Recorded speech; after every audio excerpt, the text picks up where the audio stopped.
Hi, I'm Janice Brazil. I've never made a video before, so this is kind of new to me. But I've been watching a lot of other people's stories, especially about polycystic ovary syndrome, and I think it's really sad that a lot of people don't even realize that this is something that's real. And I've had people that I've talked to, and it's like they don't believe me, like I'm making it up, especially because the symptoms are very random, like the hair loss and the weird areas where you get weight, your weight is distributed oddly, and of course, the actual hair growth, which that's that's the one that everyone notices. So it's like I don't know why they can't see that it's this isn't something we just made up. This is something that's real. But I'm going to talk about today actually something that is kind of personal to me. Well, it's extremely personal to me, but um, it's really hard for me to talk about it. But I think that I really should because I'm sure that there's other people that have had similar experiences, and I think that it's really important for other people to hear from somebody that maybe went through something similar. And so I'm not really going to go into my whole PCOS story, but I will say it started when I was about 19 and I had a baby, and she died after living for 3 weeks. She was born 15 weeks early, and so that was really hard for me. But today I titled my video PCOS and child loss and the stupid things that people say.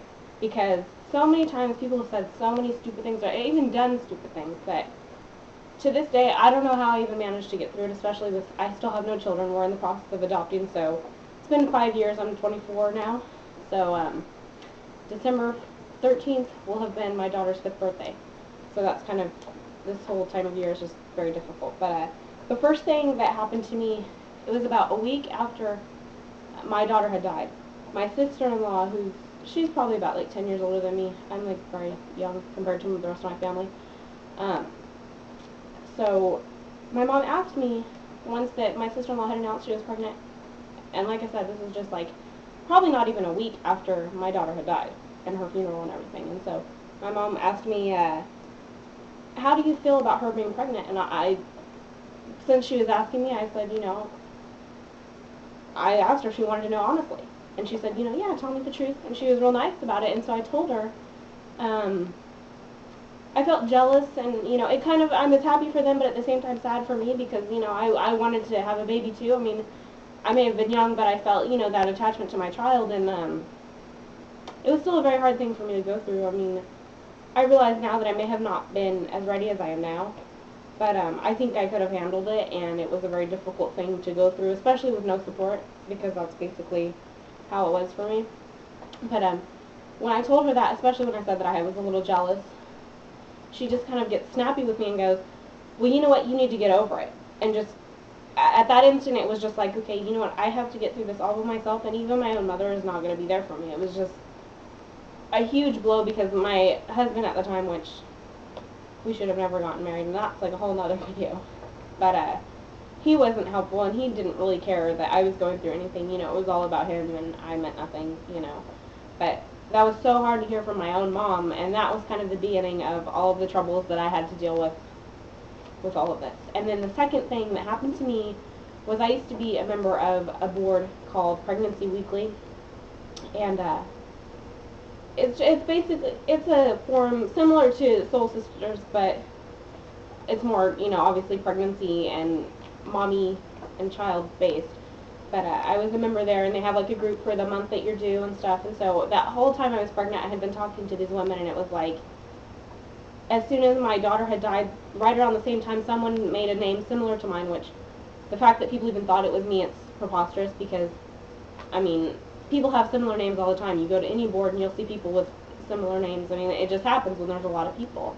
And they were basically saying a bunch of stuff and going into like a multiracial forum and saying, a bunch of racist things and how can you live with yourself and, that sort of thing. And I would never say something like that. In fact, we're most likely going to be adopting a biracial child, and I have absolutely no problem with that. And I never have. And the fact that they believed that, and I was also suffering, my child had just died, and people were telling me that I was lying, that I hadn't, I never had a baby, that I just stole someone's pictures and just a bunch of stuff. And that was really hard because my mom turned on me. Then, like, this whole group of women that I had been talking to for months had turned on me, as well as they had went to other forums and talked to other people that didn't even know who I was or have never talked to me and everyone just kind of turned against me and started sending me messages, and so I had to leave that, and that was really hard because that was a huge support for me. And to have that gone, that was a huge blow. I'm sorry, I have a list, so I'm like trying to go down the list. I'm very forgetful. Another thing, I remember someone asked me, this was probably a month or so after my daughter had died, and they asked if I ever plan on having children again, and I mean, I guess in a way that I could see how that's a legitimate question to a degree, but I think most people would say eventually, yeah. That was my response. I said, I'm sure I will one day. I'm not really ready right now, but at some point I'm sure I will. And then they come back with, oh, it won't replace her. And it was just like, just because I'm young, that doesn't make me stupid. It was just, it kind of blew me away because it was like, how do you come back from that? How do you respond? It's like, if you think I'm that stupid, I mean, how stupid are you? Just that was, it didn't really piss me off, but it was annoying. It was just, why would you even say that? What's the point of that?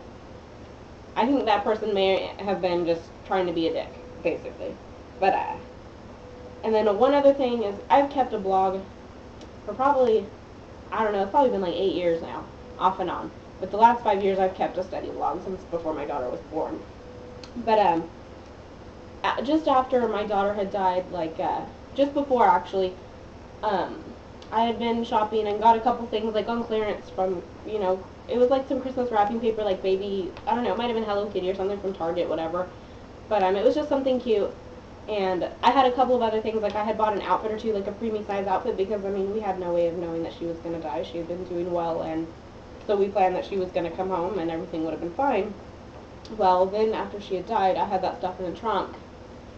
And when I was getting it out, I must have dropped the wrapping paper, and because I was taking it in the house, because I just kind of wanted that stuff. It's like, that's the only thing that I had of her, because obviously she was gone, and so I was kind of trying to be attached to those items because I didn't have my child. And so I had dropped the wrapping paper on my way in, and I didn't notice, and I came back out, and the dog had completely torn it up. And I didn't hit the dog, I didn't do anything. I yelled at the dog, but I came in the house, and after I'd picked up all the pieces and put it in a bag and just kind of like set it somewhere, I blogged about it, and I said, I just wanted to kill the dog. I was so mad, I just wanted to beat her and this kind of stuff. I mean, I didn't do it, so it's like, just because I said that doesn't mean anything. But I had a bunch of people comment, you're an animal abuser and all this stuff, and the thing is, I was just upset because that dog had tore up something that was meant for my child, and it's like, I was still trying to hold on to some attachment because I didn't have my child to be attached to. And so that was hard to hear a bunch of people making all these comments just after my own child had died, saying all these things to me, and it was kind of ridiculous. Like, well, what do you expect from me? I mean, I'm just venting my frustration. This is my blog, if you don't like it, there's an X at the top, click it. But there's so many things that people have said that were stupid, like even just about PCOS. I've had people say, oh, you're so lucky you don't have periods, and it's like, yeah, but I'm not going to be so lucky if I end up with like cancer. I mean, you're ridiculous, and I would give anything to just have my periods and be able to get pregnant again rather than have no periods. I mean, people are just oblivious, I think, to the fact that they're lucky that they have that natural function and I don't. And a lot of people don't have problems having kids, and I happen to have it now. And a lot of times people say, oh, well, it's happened once, it'll happen again, and they don't know that, because I think my PCOS didn't really kick in until after she was born, so it's just stupid. And the last thing, I'm getting like confused here. Oh, people always tell me, because I am 24, but the last couple of years, it's kind of been, I really did want to get pregnant for a long time, and it just never happened. And now I'm remarried, and I've been married for almost 2 years, and we've been together for more than 3. But we wanted to have a baby, and it was really hard when people would say, oh, you're still young, you have time, but it's like, you don't know what it's like with PCOS. It's like, what if this, what if that, what if it gets worse, and then later on I can't? It's like, I feel like I want to at least try now, because they don't understand that is a reality, that we may never have a child on our own. And people just think it's going to happen because that's the natural thing, but I don't know, it's just, even when I try to explain it, like, oh, don't worry, it'll happen, and it makes me so mad, because it's like, they're trying to reassure me, but it doesn't make me feel any better, because the truth is, I know there's no validity in what they're saying. They're just saying it to make me feel better. And I appreciate that, I guess, but at the same time, it pisses me off, because it's like, unless you're psychic, and you actually know, then just don't say anything. Just keep it to yourself. And I'm not saying that for other people, you know, just be a jackass about it and give people whatever about it, but if people tell you that, I think maybe they need to be told, hey, you know, I understand what you're trying to do, but I'd rather you just not say anything because you're not really helping me. And you know what? I have to go, but I appreciate you watching this, and I probably look like a dork because I've been looking all around the room, I know. This is really hard for me. I've never done a video before, so hopefully people don't think I'm too stupid. But thank you very much, and I will make another video later.